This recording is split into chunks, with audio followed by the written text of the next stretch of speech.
回警備中です。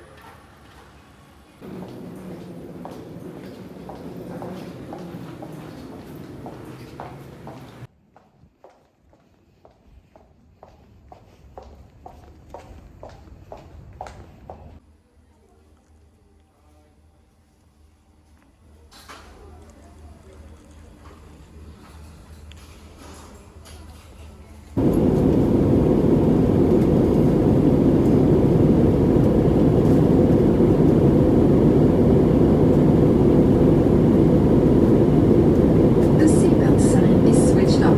For your safety, we require you to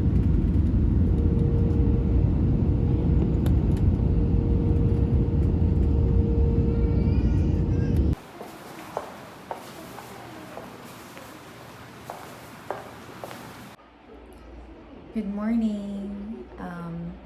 Nasa hotel quarantine ako today. And yeah, let me share my experience at NAIA airport. So I actually came back to the Philippines from Narita because of my mother's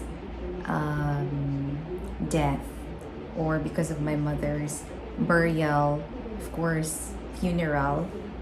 So it's quite urgent or emergency na pupunta ako dito sa Philippines or sa Cebu. I'm from Cebu. Now, the situation I was in was namatay yung mom ko by the 19th, and on the 22nd I wanted to buy a ticket, and it was confirmed that she died on May 19th at 10:52 p.m. So letting me book the tickets for either the 21st or the 22nd or the 23rd. Now, because of the embargo system in Manila, so I was a little bit terrified and a little bit hopeless that magiging useless yung visit ko in the Philippines if there is this long quarantine period required in Manila. Now, I had two different challenges when I was checking the tickets online. Yung first problem was there was no direct flight from Narita to Cebu. Now, every time you call the airlines, the airport staff, every time they would always say na meron direct flight. But if you check from their airline website, if you actually call their like the Cebu Pacific or the PAL directly on the phone, sabi nila is the direct flights only are at the earliest June. Now, because of the urgency of the matter, I wanted to go home. Of course, obviously, ang isang anak na namatayan ng ina would want to see the mom for the very last time. I was a little bit emotional. Yes, you can say that I was a little bit frustrated about the whole embargo system, because there is what they call exemption of quarantine, even though my flight was actually connecting flight.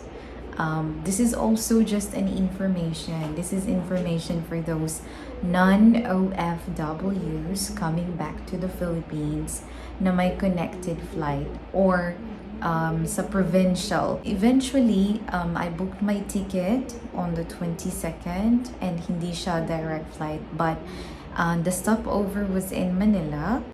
Now, because of that, because of the situation I was in, I wanted to make sure that I can shorten the period of my quarantine if possible, and assured to them that I'm negative with the COVID-19, that I will be taking the PCR test on the same day sa airport. So nung May 22nd, early in the morning, I had my PCR test scheduled at Narita Airport, which was at 10 a.m. Nirelease nila yung result by 2 p.m. And then I checked in at around 2:30, around that time. And then my flight was actually around 4:20.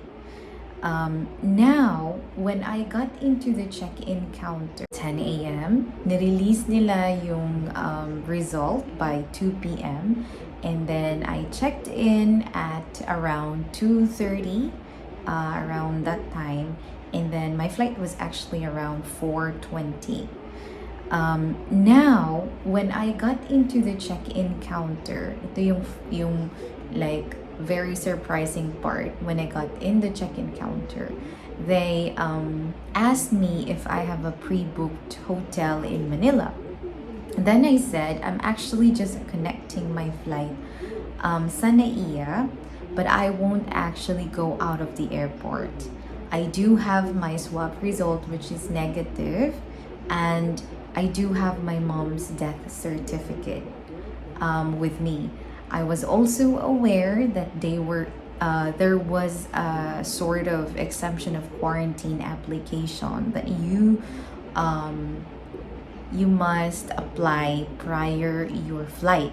So sinabi ko din sa kanila na yes, I actually applied for it, but because of the urgency of the matter, I did not receive yet the response from, sabi nila, the National Task Force. So yung process pala, which is so confusing, so frustrating, I would say, sa mga uuwing Filipino na non-OFW. Right now, I'm not sure about next week, but right now, for this week at least, when you book for a ticket, please make sure na direct flight siya. But obviously, if wala kang choice, like me, wala ako. Meron akong proof na wala silang direct flight during those days na na-mention nila na meron daw direct flight. I can prove that there was no direct flight. Now, they will force you, the word is force you, to quarantine at the airport. Now, there is no such thing as exemption of quarantine unless ikaw yung may need of medical assistance or ikaw directly and affected sa medical urgency. So, if kailangan mo magpa-dialysis, if kailangan mo magpa-treatment ng radiation for your cancer, like chemotherapy, if you are not the patient, no one will be exempted for it. But that is very unclear because the Bureau of Quarantine did not actually state that in their website. What they just said in there is that, of course, yes, yung affected sa medical blah blah blah, and if possible, they will also assist you if it relates to humanities, blah blah blah, and stuff like that.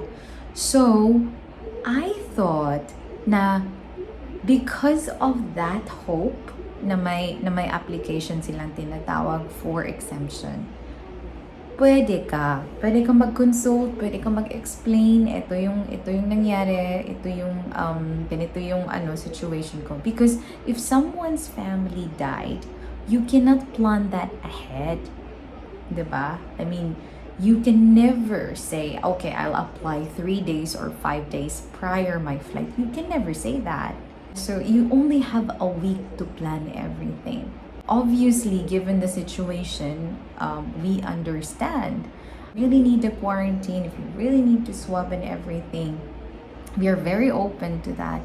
But don't give us hope that we can be exempted. Do not forward the link. Do not send the Google form.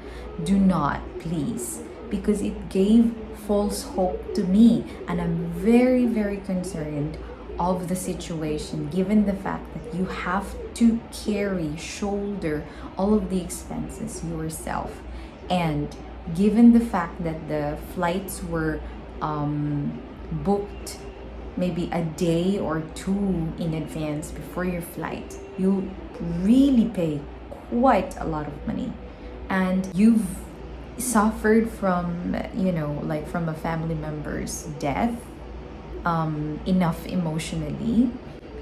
Plus, you understand the situation of your government, of your country, given the fact that there's this virus everywhere. But there is no contingency plan for your situation. You get it? Walang, it's either 0 or 10 quarantine days. They're not very welcoming. They know exactly what to say. They know how people would react. They know people would cry. They know.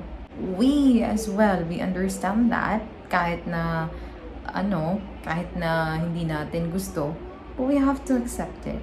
So I will update you guys on my journey in the like in this quarantine period, like what I basically do in a day. I don't really do much kasi mahina yung internet, and I just do some cleaning every day, order some food, talk to my friends, video call, and repeat things. Yun lang talaga. You really need to have someone to entertain you, to divert your attention, and to make sure that you are keeping your state of being healthy. So yeah, if you guys have any question, if you have anything you wanted to ask about the protocol, let me know in the comment section below.